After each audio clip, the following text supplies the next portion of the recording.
स्वागत है गाइस आपका एक और नई वीडियो में। इस वीडियो में हम लोग देखने वाले हैं रस क्लास 10th की मोस्ट इम्पोर्टेंट टॉपिक रस। Guys UP board class 10th हमेशा हर साल पूछता है रस के बारे में।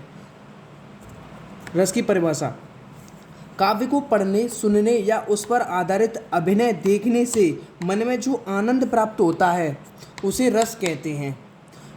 और हम लोग इससे रिलेटेड कुछ लेटेस्ट एमसीक्यूज़ भी देखेंगे। एमसीक्यूज़ हमेशा आते हैं 20 नंबर के, तो एमसीक्यूज़ भी देख लेंगे हम लोग। ठीक, रस की परिभाषा देख लो। काव्य को पढ़ने या सुनने या उस पर आधारित अभिनय देखने से मन में जो आनंद प्राप्त होता है उसे रस कहते हैं। जैसे हम किसी मनपसंद चाहे चीज़ को हम खा रहे हैं और मन में एकदम सुंदर आनंद प्राप्त हुआ कि हमको बहुत अच्छी लगी ये। ठीक है, रस दो प्रकार के हैं इस आपके सिलेबस में, हास्य रस और करुण रस। हम लोग हास्य रस देखने वाले हैं अभी। हास्य रस: किसी पदार्थ या व्यक्ति की आकृति, वेशभूषा, अनोखी बातें आदि को सुनकर या देखकर मन में जो विनोद का भाव जागृत होता है उसे हास्य रस कहा जाता है। जैसे आपने देखा होगा कि नई नवेली दुल्हन आती है तो वो कपड़े पहन के आती है नए नए, और आभूषण, वो ज्वेलरी पहन के आती है ना, आभूषण पहन के आती है तो कितनी अच्छी लगती है ना। तो वही हास्य रस है। यही हास्य जब विभाव, अनुभाव तथा संचारी भाव से पुष्ट हो जाता है तो उसे हास्य रस कहा जाता है। दूसरी डेफिनेशन देख लो इसकी परिभाषा: जब हास्य नामक स्थायी भाव का संयोग विभाव, अनुभाव तथा संचारी भाव से होता है तब हास्य रस की उत्पत्ति होती है। आप इस चीज़ को लिखाना बस, और इस वाली को, ऊपर वाली को, किसी पदार्थ या व्यक्ति को। ठीक है, आपको पूरे नंबर मिलेंगे, चाहे आप इसको लिखाना चाहे आप इसको। ठीक, उदाहरण देख लो। शीश पर गंगा हंसे, भुजंगी भुजंगा, भुजनी भुजंगा हंसे। शीश पर गंगा हंसे, भुजनी भुजंगा हंसे। अब हम करुण रस देखेंगे। करुण रस परिभाषा: जब प्रिय व्यक्ति या मनचाही वस्तु के नष्ट होने या उसका कोई अनिष्ट होने पर हृदय में डर भर जाए तब करुण रस जागृत होता है।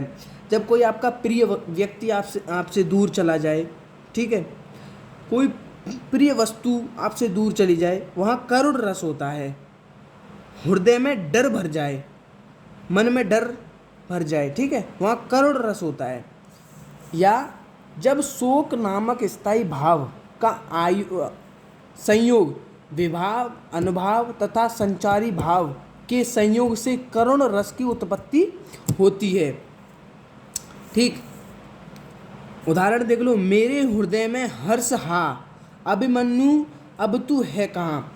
हास्य रस को, करुण रस को पहचानने के लिए ये बहुत ज़्यादा एक्सक्लेमेटरी चिन्ह है ना, ये एक्सक्लेमेटरी चिन्ह, इस चिन्ह को आप देख लेना, वो हमेशा करुण रस में ही लगा होगा। ठीक है, करुण रस में हमेशा शोक होता है, इसका स्थायी भाव शोक है। ठीक, और इनसे रिलेटेड हम कुछ एमसीक्यूज़ देख लेते हैं जो कि लेटेस्ट हैं। ठीक है, ये कुछ एमसीक्यूज़ हैं, आप इनका जवाब दीजिए और हमेशा पूछे ही जाते हैं हर साल एग्ज़ाम में, 10th में हर साल पूछा जाता है। ठीक है, हास्य रस का स्थायी भाव क्या होता है?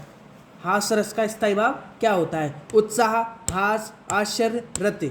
इसका आंसर दो। तो इसका आंसर हो जाएगा हास्य रस का स्थायी भाव हास। ठीक, शोक किस रस का स्थायी भाव है? शोक अभी बताया मैंने। शोक किस रस का स्थायी भाव है, इसको बताओ। रौद्र, बीभत्स, भयानक, करुण।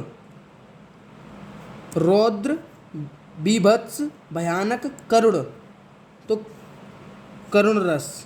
ठीक है, हास्य रस में विनोद का भाव क्या देखकर जागृत होता है?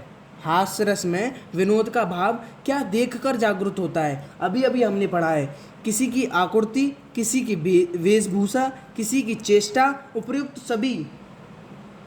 बताओ, किसी की आकृति, किसी की वेशभूषा, किसी की चेष्टा, उपयुक्त सभी, तो उपयुक्त सभी हास्य रस। किसी की आकृति को देखकर हास्य रस, मन में विनोद, आनंद उठता है। वेशभूषा को देखकर आनंद हो जाता है, किसी की चेष्टा को देखकर भी, तो ये सभी हैं। ठीक है, कौन सा संचारी भाव हास्य रस का नहीं है? कौन सा संचारी भाव हास्य रस का नहीं है? उन्माद, चपलता, कंपन, उत्सुकता। तो इसमें हो जाएगा उन्माद। करुण रस का आलम्बन विभाव होता है। करुण रस का आलम्बन विभाव होता है। करुण रस का आलम्बन विभाव होता है विकृत आकार, नायिका का सौंदर्य, अत्याचारी शत्रु, विनष्ट वस्तु। तो विनष्ट वस्तु, ठीक है। करुण रस का स्थायी भाव, करुण रस का स्थायी भाव, करुण रस का स्थायी भाव निर्वेद, भय, रति, शोक। अभी अभी बताया करुण रस का स्थायी भाव शोक, ठीक है।